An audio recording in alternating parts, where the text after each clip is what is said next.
창세기 4장은 아주 중요한 믿음을 가진 저희에게 있어서는 아주 중요한 말씀입니다. 왜냐하면 우리는 바로 여기 오늘 창세기 4장 25절부터 26절에 있는 셋의 후손이기 때문에 그렇습니다. 하나님을 예배하고 거룩한 하나님의 말씀대로 살아가야 될 경건한 성도로서의 삶의 계보를 이어가는 믿음의 조상이기 때문에 그렇습니다. 우리는 아브라함을 믿음의 조상이다 이렇게 자꾸 강조를 하다 보니까 이 창세기 4장 25절로부터 26절에 있는 아담이 다시 낳은 이 셋의 후손의 하나님을 예배하는 그 후손이라고 하는 것을 우리가 잊고 있는데, 제가 이제 말씀을 준비하면서 우리 신앙생활에 가장 중요한 게 예배입니다. 이 예배의 첫 공적 예배가 바로 오늘 본문에서 시작되었기 때문에 그렇습니다. 물론 가인과 아벨도 각각 자기 자신과 함께 제물을 드렸지만 아시다시피 그거는 개인적인 그러한 예배 제사입니다. 그러나 오늘 여기 25절부터 26절에 특히 이제 26절에 보면 그때의 사람들이 이렇게 돼요. 사람들이라고 하는 것이 바로 공동체의 공적 예배를 의미합니다. 그래서 셋의 후손들이 이후로 이제 하나님을 예배하는 그런 예배자로서 그 믿음의 계보를 이어가고 있음을, 그 시작이 오늘 읽었던 본문이기도 합니다. 금주는 우리 주 예수 그리스도의 구속의 은총으로 말미암아 하나님의 부르심과 택하심을 받은 하나님의 자녀로 신앙생활에 있어서 그 기본이 무엇인지에 대해서 알아보고자 합니다. 자, 오늘 본문은 앞서서 좀 설명을 드렸습니다만은 아담과 하와가 에덴의 동산에서 추방당한 후에 있었던 이야기입니다. 이후 아담은 그의 아내 하와와 동침해서 농사하는 가인과 양치는 아벨을 낳습니다. 그리고 이제 이 가인의 이름은 여러분 성서에도 있지만 하와, 아담의 아내인 하와가 이름을 짓습니다. 그래서 여러분 성서에서 여자가 낳은 자기의 아들의 이름을 짓는 이런 상황들은요, 매우 독특한 상황이거나 하나님의 구원 역사와 깊은 관계를 갖고 있다라고 하는 것을 알 수가 있습니다. 그래서 세월이 얼마 지난 후에 아마도 이제 이때 나이가 남자는 12세, 남자는 13세, 여자는 12세쯤 되는 성인에 이르러서 하나님 앞에 홀로 제사를 드릴 수 있는 그런 때가 된 것 같아요. 그래서 기자는 얼마 지난 후에 가인이 자신의 땅에서 난 소산으로 제물을 삼아서 여호와께 드렸고, 아벨도 자기의 양의 첫 새끼와 그 기름으로 제물을 드리며 제사를 드렸습니다. 자, 그런데 여기서 여호와께서 아벨과 그의 제물은 받으셨으나 가인과 그의 제물은 받지 아니했습니다. 그러자 이 가인이 이걸로 인해서 몹시 분해했고 그 다음에 완세까지도 변하는 그런 사건이. 그래서 하나님께서 그에게 말씀으로 경고와 함께 권면을 합니다. 그럼에도 불구하고 가인은 이 말씀을 듣지 않고 결국 자신의 동생 아벨을 들로 유인을 해서 돌로 쳐 죽입니다. 돌로 친다는 얘기는 가인의 아주 그 죄성의 그 폭력성, 악행을 아주 강조해서 부각시키는 표현이기도 합니다. 자, 이는 성서에 기록된 인류 최초의 예배이면서 그 결과로 인한 일어난 가인의 불신앙과 죄성을 드러낸 폭력과 살생으로 불행한 사건이 되고 맙니다. 이 결과로 그 존재와 함께 제물을 받았던 아벨은 뜻하지 않은 죽음으로 첫 순교자의 피를 땅에 흘리게 됩니다. 자, 창세기 기자는 이후에 가인의 불신앙과 불순종으로 인한 죄성과 그의 후손에서 나타난 악행의 증폭, 이게 이제 계속 강화가 된다는 거죠. 1 더하기 1, 그 다음에 2 더하기 8, 뭐 이런 식으로 계속해서 그 죄성과 악행이 증폭되고 강화되고 있는 것을 라멕을 통해서 가인의 계보에 있어서 라멕을 통해서 입증을 또 증명을 하고 있습니다. 자, 이들은 자신들을 위한 성을 쌓고 여호와 하나님 없이 살아갑니다. 사람들이 성을 쌓는다는 얘기는 우리는 하나님 필요 없어, 하나님 없이도 우리 스스로 살아갈 수 있어. 이 최종적인 사건이 바벨탑 사건입니다. 창세기 11장의 바벨탑 사건입니다. 하나님을 예배하고 교제하는 것과 말씀 없는 삶을 이들이 살아갑니다. 이게 가인의 후손의 계보의 삶입니다. 자, 오늘 이제 본문을 좀 우리가 살펴보면 기자는 다시 아담의 이야기를 합니다. 아담은 그의 아내 하와 사이에 아들을 낳습니다. 하와는 그 아들의 이름을 셋이라 지어서 부릅니다. 그래서 이 셋이라고 하는 이름의 뜻이 뭐냐면요, 하나님이 내게 가인이 죽인 아벨 대신에 다른 씨를 주셨다라는 뜻이에요. 이게 셋이라는 뜻이. 그래서 하나님께서 아담과 하와 사이에 아벨 대신에 다른 씨를 놓았다 이런 뜻으로 셋이라는 이름을 지었던 겁니다. 이 이름도 하와가 지었어요. 그래서 이 셋이라고 하는 이름, 가인의 이름도 하와가 지었고 셋이라고 하는 이름도 하와가 지었습니다.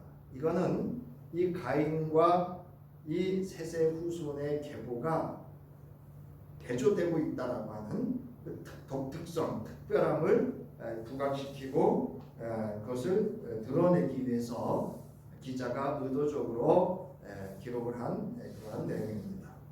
자, 아담과 하와는 셋은 아벨을 대신한 하나님의 깊은 배려로 그들에게 주신 것으로 인식하고 받아들였습니다.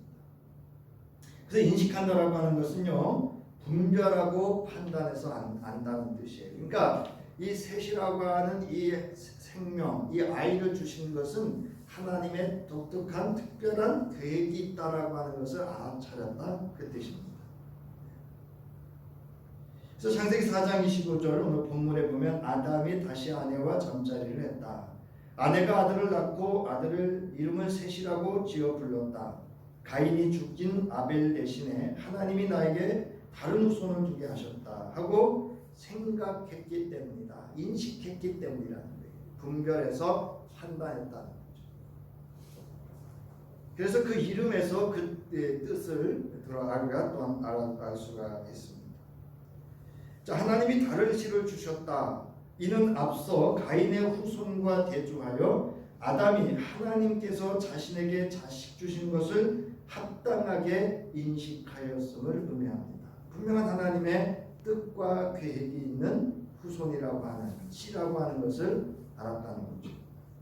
창세기 기자는 여호와 하나님 없는 사람이 주인된 세속 문명을 이루며 죄의 관연과 악행을 이어가는 가인의 후손인 라멕과 여호와 하나님께서 그와 그의 제물을 받으셨던 아벨을 대신한 여호와 하나님을 예배하는 경건한 셋의 후손 에노스와도 대조를 이루게 합니다. 그러니까 무슨 얘기냐면 가인의 후손의 그 끝은 라멕에게서, 셋의 후손의 그 경건함의 시작은 에노스에서, 이렇게 해서 가인의 후손과 셋의 후손을 이렇게 대조하고 아벨의 그 제사를 드리는 것으로 인한 죽음 후에 대한 그 경건한 예배하는 자로서의 계보를 이어가는 셋의 후손인들 셋이 그것을 대신하고 있다라고 하는 것을 이야기하고자 하는 겁니다. 그래서 여러분, 대조한다라고 하는 것은 서로 맞대어서 다른 점이 그리고 독특하고 특별한 점이 무엇인가를 이제 검토한다, 또 대조한다는 건 보도록 한다 이런 의미도 가지고 있습니다. 자, 셋도 아들을 낳고 아이의 이름을 에노스라고 했습니다. 그래서 에노스라고 하는 이름은 약하다, 아프다, 연약하다, 아주 지극히 연약하다, 이런 의미를 가지고 있습니다. 자, 창세기 기자는 아담과 그의 아내에게서 난 두 후손의 대조를 통해서 독자에게 그때 비로소 사람들이 여호와의 이름을 부르는 경건한 후손으로 여호와 하나님을 전적으로 신뢰하고 예배하며 그 말씀을 따르는 온전하고 합당한 신앙으로의 삶을 선택하는 삶을 살아가도록, 즉 예배하는 예배자로 살아가도록 강하게 권면하고 있습니다. 이거를 선택하고 분명한 그런 삶을 살아가도록 강력하게 제시해 주는 거 있다라는 겁니다. 그래서 이 에노스라고 하는 이 이름, 약하고 병들고 아픈 그러한 지극히 연약한 존재로서의 에노스에 대한 그 사르나라고 하는 이 주석학자는 이렇게 주석을 하고 있습니다. 하나님께 전적으로 의존해야 한다는 인간의 깨달음은 에노스라는 이름으로 상징되는 인간의 약함을 인식할 때 더욱 강화된다. 이렇게 에노스는 전적으로 자신의 약한 가운데서 하나님을 향해 자신의 청원과 찬양을 올리며 예배한다. 그러니까 인간이 볼 때는 지극히 작은 자이고 연약한 자고 아픈 자이고 보잘것없는 존재인 것 같지만 누가 보시기에는, 하나님이 보시기에는 그가 거룩한 자요, 완전한 자요, 합당한 자라는 거예요. 왜냐하면 하나님을 뭐 하는 자이기 때문에, 예배하는 그런 후손 계보이기 때문에 그렇습니다. 자, 그때 비로소 사람들이 주님의 이름을 불러 예배하기 시작했다. 이는 성서에 기록된 인류 최초의 공적으로 시행된 예배로서 에노스 시대에 이르러서 하나님에 대한 공적인 제의가 시행되고, 제의라고 하는 것은 제물을 바쳐서 피를 뿌리고 하는 모세 율법에 준한 제의를 말합니다. 시행되고 있음을 암시하고 있습니다. 그래서 이후에 나타날 족보의 성격, 즉 하나님의 이름을 부르고 하나님께 경배하는 경건하고 거룩한 후손의 계보를 기록함으로 인해서 이제 성서는 가인의 계보와 아벨을 대신한 셋의 계보가 있다고 하는 것을 명확하게 대조하고 부각시키고 있다는 거죠. 즉 예배하지 않는 가인의 후손과 예배하는 자의 셋의 후손을 말하고 있습니다. 자, 여기서 여호와의 이름을 불렀다라고 하는 것은 바로 여호와 하나님께 대한 공적인 예배가 시행되었다라는 의미고요. 또 하나의 의미는 기도의 의미를 갖고 있습니다. 여러분, 이 기도는 단순히 내가 원하는 것을 내가 섬기는 신으로부터 내가 원하고 필요한 것들을 공급하는 그런 단순한 의미만 있지 않습니다. 기도라고 하는 것은 교통한다는 의미가 있습니다. 그래서 이 예배를 통해서 청원자, 예배자가 청원하고 바라는 것, 또 하나님이 그에게 원하고 바라는 것이 교통하는 것이 기도입니다.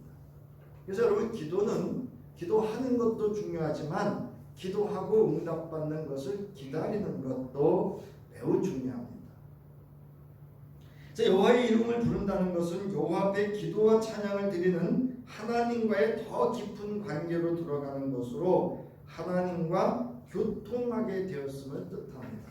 그러니까 여러분, 이 예배라고 하는 것은 우리에게 주신 하나님의 큰 은혜 중에 은혜인 줄 여러분 믿으시기 바랍니다.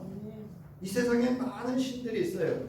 그러나 우리는 그 많은 신들 중에 유일한, 오직 모든 우주 만물을 창조하시고 독생자 예수 그리스도를 통해서 인류의 구속을 이루어주시고 부활사 성령을 통해서 오늘도 우리로 하여금 예수가 그리스도 구주로 고백하게 하시고 성령의 인도하심, 내주하시는 성령의 인도하심 속에 그와 함께 살아갈 수 있다라고 하는, 그러므로 예배할 수 있다라고 하는 것이 은혜 중의 은혜입니다. 이처럼 여호와 하나님께서는 예배를 통해서 하나님의 언약의 후손과 교통하기를 원하셨고, 이렇게 하나님을 예배하고 교통하는 자 후손을 원하셨습니다. 그 후손 중에 저희가 포함되어 있는 겁니다. 이제 셋의 후손은 하나님과 교통하고 예배하는 거룩한 언약의 후손으로 그 계보를 이어가게 됩니다. 자, 이제 본문과 함께 적용을 하고자 합니다. 오늘 우리 신앙생활의 가장 기본이 되고 근본인 예배에 대해서 우리가 이제 본문과 함께 우리가 살펴보면서 적용하려고 합니다.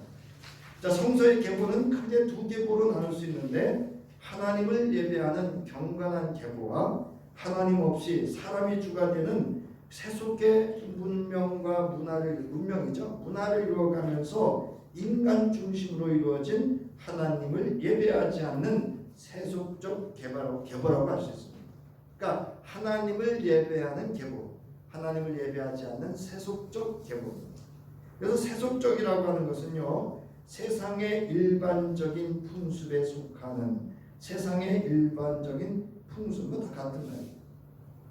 그래서 이 풍습과 풍속에 속한, 그러니까 세속의 문명과 종교서부터 삶의 방식이라든가 또 삶을 추구하는 궁극적인 목적이나 가치 다 포함한 것을 의미합니다.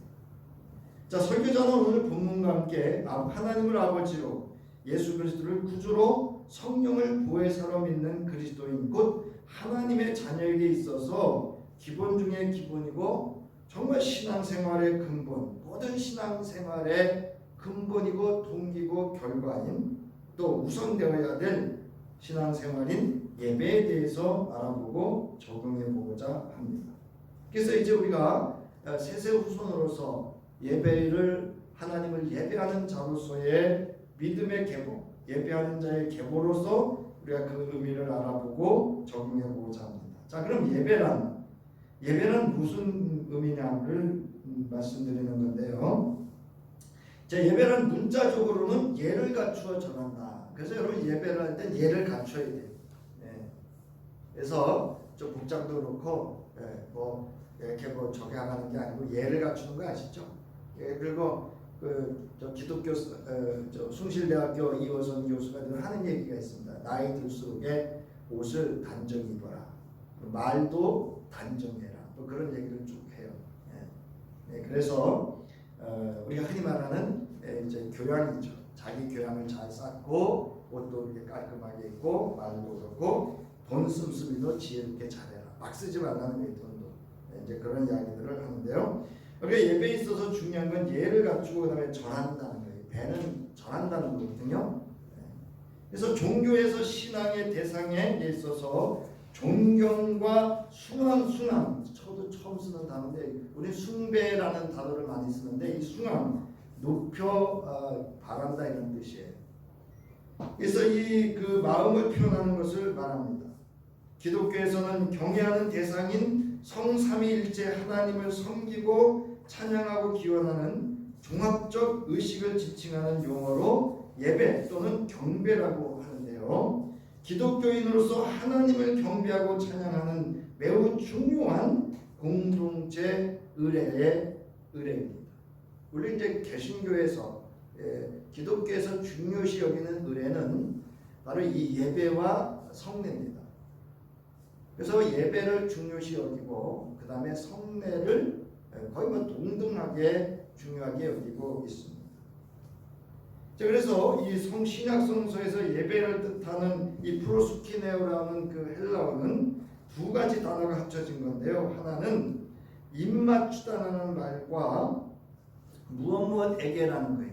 그래서 이거는 종이 주인에게 있어서 그 주인에게 문안할 때 존경의 표시로서 머리를 조아리고 발에 입맞추는 것을 사용할 때 쓰는 단어입니다. 결국 예배는 하나님을 향한 존경과 경외심이 수반된 엄숙한 행위임을 말하는 겁니다. 즉 유일한 예배 대상인 하나님을 의식하며 전 인격에서 우러나오는 경외심을 가지고 경배하고 하나님의 높으심과 그 은총을 찬양하며 섬기는 거룩한 행위가 바로 예배입니다. 그러니까 여러분, 성도는 하나님의 자녀고 하나님의 백성은 예배가 우선되어야 되고요. 그것이 모든 신앙생활의 근본이 되어야 합니다. 그래서 예배 형태는요, 최초 예배 형태는 여러분 희생 제사였습니다. 그래서 그 창세기 4장에도 그렇고 그 이후에 이제 창세기 13장, 15장 쭉 그래서 하나님 앞에 희생 제사, 피 흘림의 제사가 전형적인 예배의 형태였습니다. 그러니까 그러다가 이제 출애굽한 이후에 성막, 광야에서는 장막을 짓고 성막이죠. 성막에 하나님을 모시고 그것을 중심으로 해서 예배하며 이동하고 생활했습니다. 그리고 이제 가나안 땅 예루살렘에 정착한 후에는 성전 예배가 이제 중심이 되었고요. 그리고 이제 바벨론 포로라의 시대라든가 또 그 이후에 이제 AD 70년에 로마에 의해서 예루살렘 성이 점령당하고 성전이 파괴됐을 때 멸망한 거죠. 그 이후에는 회당이라고 하는 곳에서 이제 그들이 일종의 예배를 드립니다. 희생 제사는 드릴 수가 없고 이제 모여서 하나님의 말씀, 율법을 낭독하고 또 설파도 하고요, 설교도 하고, 그다음에 기도도 하고 찬양도 올리는 그리고 예물을 드리는 이런 모든 그런 행위들이 회당을 중심으로 해서 이루어지게 됩니다. 자, 그러다가 그 회당 중심의 예배는 뭐 오늘날도 지속되고 있지만 기독교라고 하는 예수 공동체가 이제 새로 생기면서 이 기독 공동체의 예배는 예배라기보다는 공동체가 모여서 했던 것이 가장 중요한 것은 성례전이었습니다. 예수의 그 살과 피를 먹고 마시고 그리스도의 사랑, 말씀을 실현해내고 공동체가 함께 그리스도의 사랑과 뜻을 실현하고 복음을 전하는 그러한 삶에서 이제 이 역사 속에서 오늘에 이르는 예배 형태를 갖추어서 이제 예배를 하게 됩니다. 그리고 여러분이 아시다시피 이제 우리가 말하는 이 일요일에 예배하게 되는 것은 예수께서 십자가에 죽으시고 창사된 지 사흘 만에 부활하신 그날을 기억해서 주님이 살아나신 날이라 해서 주일이다. 그리고 우리는 예수 그리스도의 부활을 기념해서 예배를 하게 됩니다. 그래서 예수 그리스도의 공동체의 그 모임 또는 예배라고 할 수 있는 그 모임의 내용은 예수 그리스도에 관한 가르침, 성경 낭독, 기도, 찬송, 고백, 세례와 성찬, 예식, 연보, 축도 등으로 유대교에 있어서의 예배의 형태와 거의 차이가 있다고 한다면 바로 세례와 성찬, 예식이 이루어졌다라고 하는 겁니다. 자, 그런데 오늘 우리가 지금 정말 중요시 드리고 싶었던 말씀은 바로 예배자의 태도입니다. 즉 하나님께서 원하시는 예배자에게 원하는 것이 무엇인가라는 겁니다. 첫 번째, 하나님을 경외하는 믿음입니다. 여기 경외라는 단어를 잘 안 쓰는데 요즘은요. 이 단어를 마침 쓰면은 권위주, 이건 사람들 속에서 하는 얘기고요. 모든 신에 대해서는요, 이 경외심이 없으면 그는 그 신에 속한 백성이거나 신의 그 가르침이나 뜻을 따르는 사람이 아닙니다. 그래서 여러분 모든 종교의 행위에 있어서 그 신 앞에서 어떻게 하죠? 자기를 낮추게 되어져 있습니다. 그래서 하나님을 경외한다라고 하는 것은 궁경하고 두려워한다 이런 의미를 가지고 있어요. 이건 공포가 아니에요. 이 두려움은 오히려 우리로 하여금 자유와 또 평안을 주는 그러한 두려움을 의미합니다.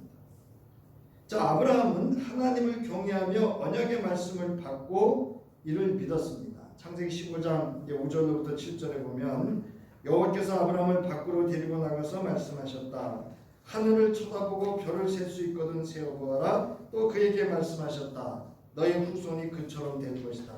아브라함이 여호와를 믿자 여호와께서는 이를 보시고 그를 옳았다고 여겨 주셨다라고 말씀하고 있습니다.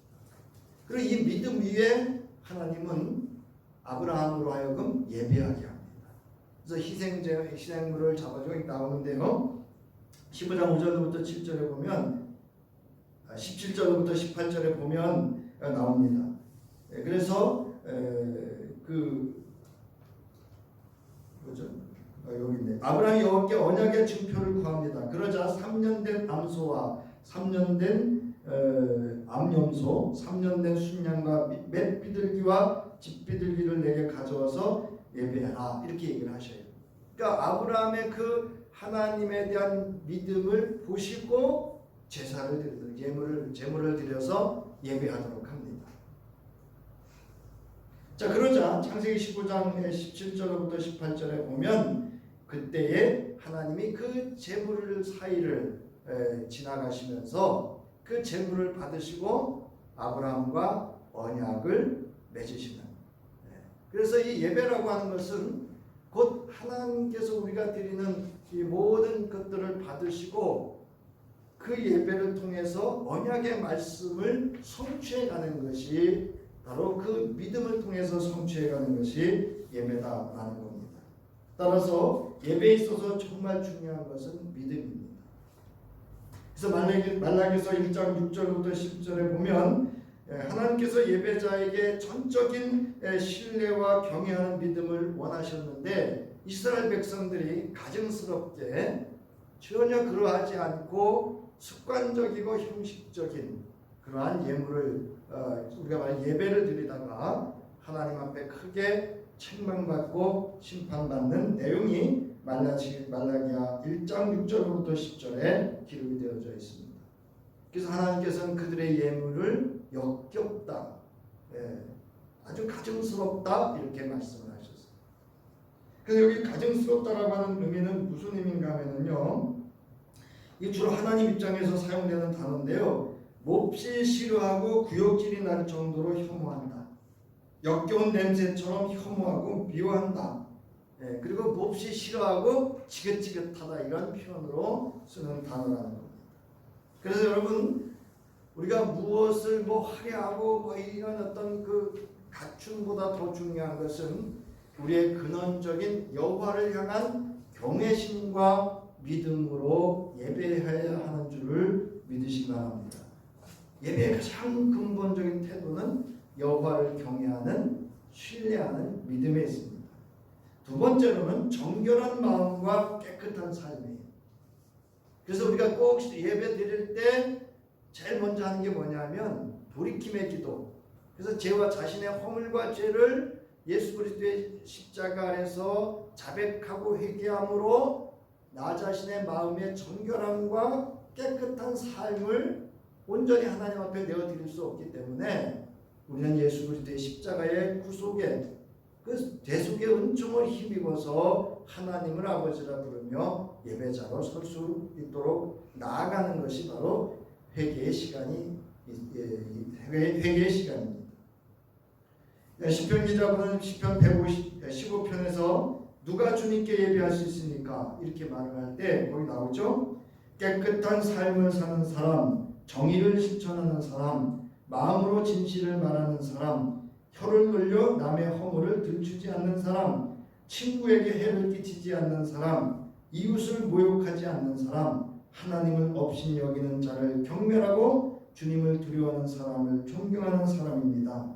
맹세한 것은 해가 되더라도 깨뜨리지 않고 지키는 사람입니다. 높은 이자를 받으려고 돈을 구워주지 않으며 무지한 사람을 해칠세라 뇌물 받지 않는 사람입니다. 이런 사람은 영원히 흔들리지 않을 것입니다. 즉 정결한 마음과 깨끗한 삶을 예배자가 하나님께서 예배자로 하여금 원하는 것이다 라는 겁니다. 그 다음에 세 번째로는요, 따라하시기 바랍니다. 감사와 찬양하는 예배자를 원하셔요. 그래서 시편 100편에 보면 성전 안으로 들어가시, 우리가 시편 100편을 성전 안으로 들어가는 행진 시편 혹은 입당 예배당으로 들어갈 때 부르는 입당송이라고 하는데요. 그래서 이거를 입당송으로서 감사시 또는 찬양시라고 합니다. 또 시편 100편에 보면 여호와께 즐거이 소리치세요. 온 세상 사람들이여 즐거워하면서 여호와를 섬기세요. 여호와 앞으로 나오세요. 기뻐 외치면서. 그러니까 우리 예배자는 정말 기쁘고 즐거운 마음으로 예배에 나올 수 있기를 주의 이름으로 축원합니다. 앞에 받은 은혜와 그 모든 것들이 우리가 어찌 감사하지 아니하고 찬양하지 않을 수 있겠습니까? 자, 그러면서 4절에 보면 여러분은 들어오세요. 감사하면서 여호와의 성문으로 찬양하면서 여호와의 성전들로 여호와께 감사드리세요. 여호와의 이름을 찬양하세요. 이렇게 시편 기자는 감사와 찬양함으로 하나님께 나아오도록 이스라엘 백성을 예배로 초대합니다. 이처럼 예배자의 태도에 있어서 감사와 찬양이 그 여호와를 경외하고 신뢰하는 마음, 그리고 정결한 마음, 깨끗한 삶과 함께 감사와 찬양으로 예배자로 나아와야 함을 말합니다. 자, 오늘 우리는 하나님께 얼마나 감사하고 그 한결같은 사랑과 은혜를 여러분 찬양하지 않을 수 있겠어요? 여러분 헤아려 보세요. 모든 것이 주 안에서 감사와 찬양일 뿐일 겁니다. 이제 마지막으로 신령과 진리로 예배해야 합니다. 예수께서 하나님께서 참으로 찾으시는 예배자는 신령과 진리로 예배하는 자라 이렇게 말합니다. 예배자는 성령의 감동과 인도하심 가운데 성령의 충만함을 경험하고 진리 곧 하나님의 말씀을 온전히 듣고 순종하는 것이 예배자의 아주 중요한 태도 중에 하나입니다. 오늘 이것이 안 되기 때문에요, 예배자로 참여해서 뭐 하느냐면 평가하는 거예요. 평가. 그러니까 말씀이 내게 들어오지 않아. 그러니까 이제 평가하는 거예요. 야, 저렇고 그러나 여러분 정말 중요한 것은요, 예배하는 중에 여러분 내주하시는 성령의 감동과 마심을 경험하시기를 바랍니다. 성령께서 내게 주신 말씀을 여러분 들을 수 있기를 바랍니다. 이거 없이 돌아가면은요, 그 예배 정말 0점이에요. 0점. 분명 하나님은요, 나로 하여금 이 아침에 주일 아침을 기억하게 하시고 이 아침을 인도해 주신 그 자체가 여러분 성령이 나와 함께 하시고 인도하시는 줄 믿으시기 바랍니다. 이게 성령의 경험이야 이미. 그래서 그 충만함으로 내게 주신 하나님의 말씀이 무엇인가를 나 자신의 성찰, 말씀을 돌이키면 말씀 가운데 돌이키면서 내게 부족함이 또 내가 말씀을 실현해야 될 것이 무엇인지를 깨달아 알고 듣는 시간이 되고 순종할 수 있는 시간이 되어요. 여기 사람 소리 들으러 온 거 아닙니다.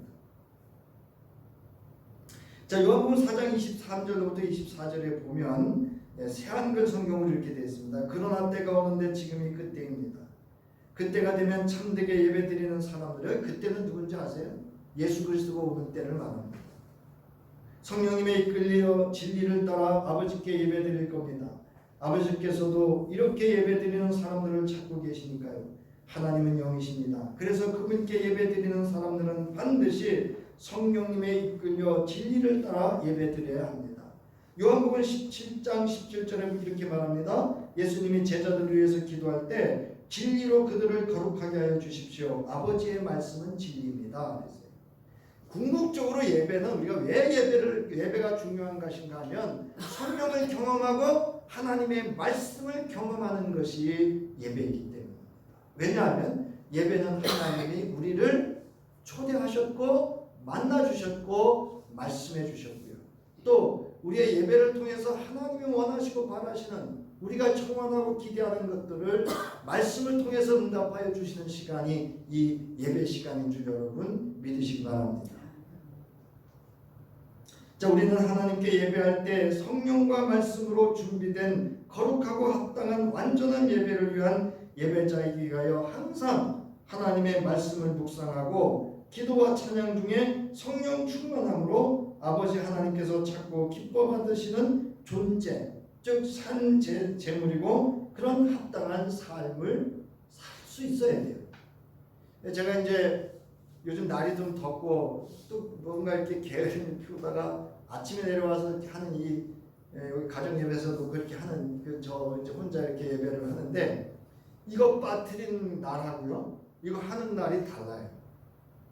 아침에 와서 가정 예배소를 열어놓고 이제 하나님의 말씀을 묵상하고 뭐 이렇게 좀 이렇게 공부도 하거든요. 제가 이렇게 보면 이게 이제 공부도 하고 또 이제 여기 성경 직역 성경과 새한글 성경을 읽고 또 이렇게 말씀을 읽고 그리고 이제 기도하고 그러면요 내 안에 뭔가 이렇게 기쁨과 감사와 충만함을 느껴요. 그리고 그날 하루는 그냥 좋아요. 여러분 예배는 이런 공적 예배도 있지만 가인과 아벨처럼 사적으로 드리는 예배, 개인적으로 드리는 예배도 있습니다. 그리고 우리 초기 기독교에는요 이런 공동체, 가정 중심의 공동체였거든요. 가정 예배도 있었고요. 아무튼 여러분 우리 일상과 삶 속에서 여러분이 혼자이든 뭐 가족 간이든 모든 일에 있어서 항상 하나님의 말씀에 귀를 기울이고 성령의 감동 감화하심 속에서 항상 예배자로 살아갈 수 있는 삶이 되기를 주의 이름으로 축원합니다. 자 이제 오늘 말씀을 정리하면서 우리 신앙생활에 있어 가장 기본이며 중요한 것은 예배입니다. 제가 왜 이 말씀을 드리는가 하면 우리가 늘 1년 6개월 52주 뭐 수요일까지 끼면 100번 넘게 예배하거든요. 일상에 늘 해오다 보는 것 되면 말라기 같은 신앙이 될 수도 있어요. 자, 여호와 하나님을 예배하는 우리 신앙의 태도는 하나님을 경외하는 믿음, 신뢰입니다. 정결한 마음과 깨끗한 삶이고 감사와 찬양하는 예배자여야 하며 성령과 진리 즉 하나님의 말씀을 듣고 성령의 역사와 함께 그 말씀을 따라 순종하는 살아있는 삶의 예배여야 합니다. 항상 주님이 부르시는 그날까지 아버지 하나님을 예배하는 참 예배자로의 유업을 이어가는 거룩하고 완전한 하나님이 기뻐 찾고 연락하시는 예배자이기를 주의 이름으로 축원합니다. 이제는 오늘도 하나님을 예배하는 자를 찾기 위하여 독생자 예수를 이 땅에 보내주셔서 모든 죄와 허물을 대속해 주시고 여호와를 신뢰하고 경외하는 자의 예배를 기뻐 받으시는 아버지 하나님의 무한하신 은혜와 신령과 진정으로 우리로 하여금 예배하기 위해서 하도록 하기 위하여 십자가에 기꺼이 우리의 죄를 대속해 주시고 우리를 구속해 주시고 구해사 성령을 약속하시며 우리로 하여금 온전히 하나님을 예배할 수 있도록 오늘도 우리의 구주가 되어주신 우리 주 예수 그리스도의 구속의 은혜와 이제 하나님의 예배자로 우리를 인도해 주시고 감동감화 충만함으로 말씀으로 우리를 세워가시는 성령의 감동감화 함께 하시니 이제 그 말씀을 따라 예배자로 주님 부르시는 그날까지 살아가기를 결단하고 돌아가는 저희 위에 영원히 함께 하기를 간절히 축원하옵나이다. 아멘.